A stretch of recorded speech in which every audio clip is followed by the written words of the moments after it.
I was in the aula when the Holy Father made his surprising blockbuster announcement, and I think, as you've heard and as many have said, there was just a stunned reaction on the part of everyone. My Latin is not that great, and I couldn't hear him that well, but I could tell from those who were close up that something serious was being said, and I got the gist of it pretty quickly. Everyone said it's going to take a day or two at least to begin to come to grips with it, to let it sink in, and to try to anticipate what the future will bring, the near future, the next couple of weeks. And really my thoughts have been mainly with the Holy Father these days, and I think that's going to be the case until this whole episode is well behind us. It had to be a wrenching decision for him to make. The fact that he is certain he made the right decision, I'm quite sure he is certain of that, still doesn't change the emotions. He's still, I'm sure, anticipating in the next 2 weeks, which are going to be very difficult, leading up to his actual resignation. And then the adjustment that will be made to try to separate himself from these wonderful years during which he's led us, and to a whole new surroundings and way of life. In one sense, it will be easier for him, but in another sense, it's going to be a very traumatic transition, I think. So I've been kind of praying and quite taken by it, for his sake mainly, really. But it's God's will, and it's a great church, and the Lord will see us through. I think the reaction on the part of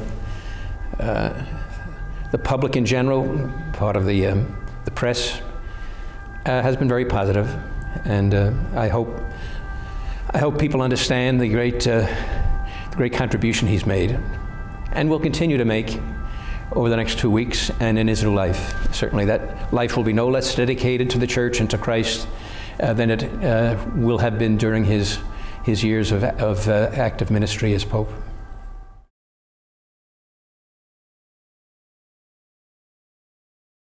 I think he'll be invisible. I think he will lead the life of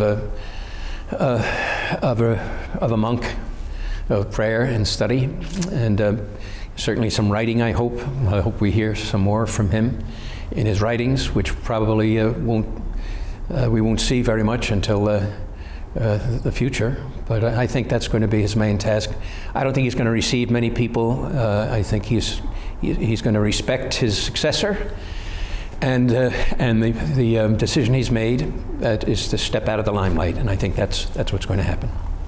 I hope that we make the best use of these days and of the months ahead, as we come to realize what led up to this and what it means for the Church, and to have and to develop a greater appreciation for the gift that the papacy has been to the Church, and the gift the papacy is in these days. And he mentioned that in his statement. There are so many changes and so many events taking place so quickly.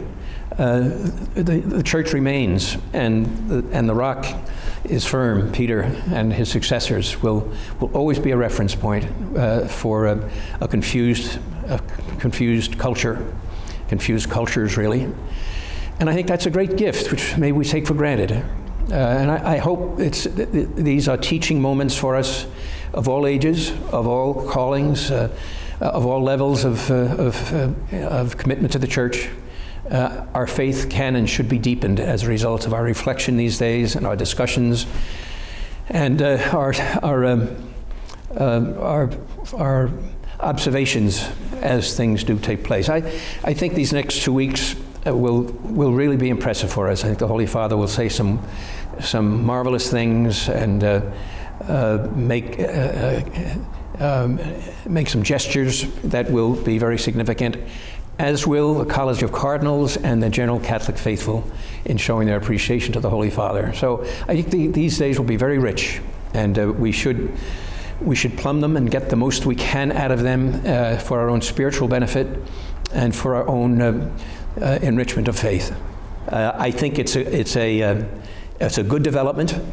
No one should feel compelled, as the Holy Father has said it any number of times, to stay in the office if he does not have the wherewithal to deal with the responsibilities.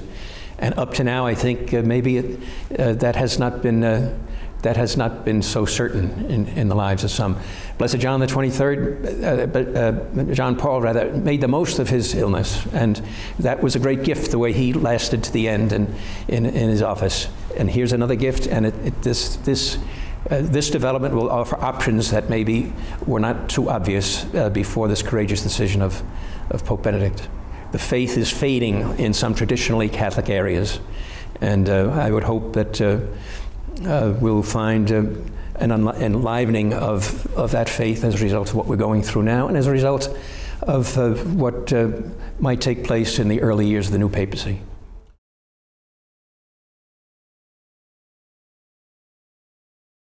The persecution of the Church as never before in its magnitude, and even in the United States, the limits that are being imposed on the Church by government.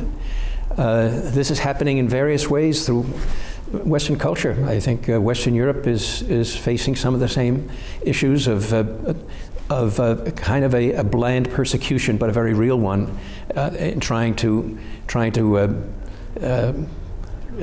put the Church aside and keep her out of the way and marginalize her and her teachings. And I think we have strong grassroots, and we have a lot to respond with in those circumstances.